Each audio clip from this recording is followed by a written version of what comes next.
আমাৰ তাৰমানে ইয়াতে তাৰমানে প্ৰায় 10টা বাজিবৰ হল কিন্তু আমাৰ ইয়াতে তাৰমানে পেপাৰ আহি কেনে উপস্থিত হোৱা নাই সেই কারণে আমার ছাত্র ছাত্রীখিনি বিশেষকৈ অসুবিধা হৈছে সেই অসুবিধাখিনি কেনেকৈ হল তারমানে টাইমটো পাস হৈ গল পাস হৈ যোৱাৰ পিছত তাৰমানে তেওঁলোকে তাৰমানে টাইমটো মেকআপ কৰিব নোৱাৰিব সেই কাৰণে তাৰমানে টাইমটো বাঢ়াই দিব লাগে নহলে কিন্তু আমি কিন্তু হাল্লা কৰাৰ তাৰমানে অশৃংখলাৰ পৰিস্থিতি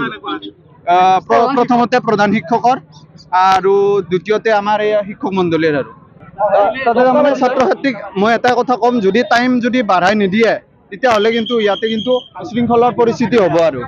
ইনচাৰ্জ 1 নম্বৰ আৰু ইনচাৰ্জৰ লগত কমিটিত থকা সভাপতি সম্পাদকক আপোনালোকে এটা বিহিত ব্যৱস্থা কৰিব লাগিব ইনচাৰ্জৰ লগত এই হাই স্কুলৰ বা এই পৰীক্ষাৰ বা স্কুলখনৰ যোন কমিটিত থাকে সেই কমিটিৰ সভাপতি সম্পাদকৰ ওপৰতো আপোনালোকে শাস্তি দিব বুলি মোৰ অনুৰোধ থাকিল কিন্তু এই কাৰণে যে ল'ৰা ছোৱালীৰ ওপৰত তেওঁলোকে কিয় হেতালি উপালি কৰিছে ল'ৰা ছোৱালী ভৱিষ্যতৰ ওপৰত কিয় হেতালি উপালি কৰিছে আৰু এইটো গাছবাৰী চেণ্টাৰ বুলি ক'লে সকলো কিমান আমি জন্ম নোপোৱাৰে চেণ্টাৰ গতিকে এই ব্যৱস্থাটোত গতিকে আমাৰ যাতে প্ৰধান শিক্ষকৰটোতো আহিয়ে নপৰে গতিকে ইয়াৰ লগতে ইয়াৰ কমিটিকো আপোনালোকে যাতে বিহিত ব্যৱস্থা কৰে কাৰ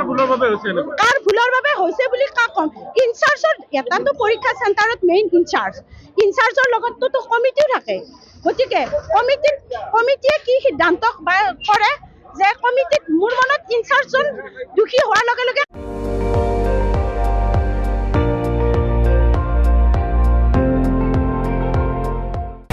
আপুনি চাই আছে ND24